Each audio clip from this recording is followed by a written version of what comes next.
Assalamualaikum warahmatullahi wabarakatuh. Salam dan bahagia Bapak Ibu guru hebat di seluruh Nusantara. Pada kesempatan kali ini saya ingin berbagi tentang materi pembelajaran berdiferensiasi dan penerapannya di kelas. Namun sebelum menerapkan pembelajaran berdiferensiasi, kembali saya ingatkan tentang filosofi pendidikan KHD sebagai landasan pembelajaran berdiferensiasi.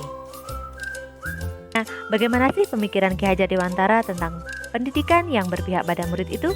Menurut Ki Hajar Dewantara, bahwa guru tidak boleh memaksakan murid agar mengikuti keinginan gurunya. Murid harus diberikan kebebasan untuk memahami pelajaran sesuai dengan caranya. Lantas, bagaimana kita mengetahui keinginan cara belajar murid kita tersebut?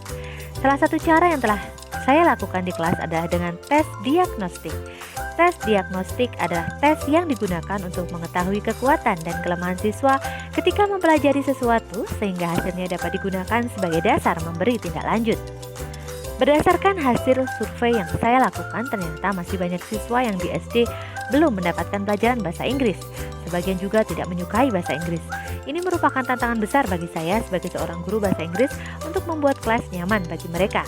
Selanjutnya, saya juga melakukan tes diagnostik untuk mengetahui bagaimana cara belajar bahasa Inggris yang mereka sukai.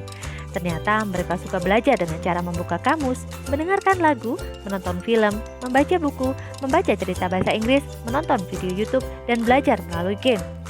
Jika tantangan begitu besar, lalu solusi seperti apa yang saya ambil? Solusinya adalah dengan strategi pembelajaran berdiferensiasi berdasarkan hasil tes diagnostik tersebut.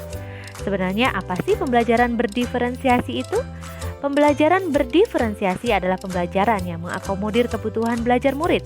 Guru memfasilitasi murid sesuai dengan kebutuhannya, karena setiap murid mempunyai karakteristik yang berbeda-beda, sehingga tidak bisa diberi perlakuan yang sama.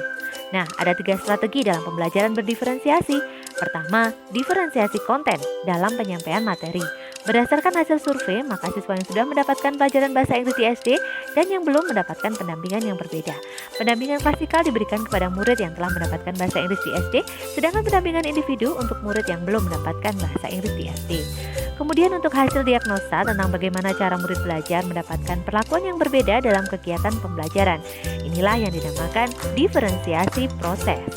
Murid mendapatkan beragam kegiatan pembelajaran yang menyenangkan sesuai dengan cara mereka belajar seperti menonton video, permainan, mendengarkan lagu, membaca cerita, dan mencari kosakata sulit di kamus.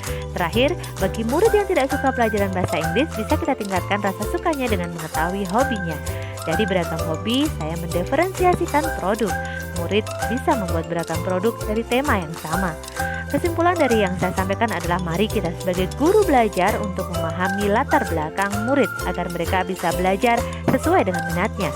Dan inilah yang telah saya lakukan dalam rangka menerapkan pemikiran Ki Hajar Dewantara tentang pendidikan yang berpihak pada murid. Terima kasih, salam guru penggerak, mari tergerak, bergerak, dan menggerakkan.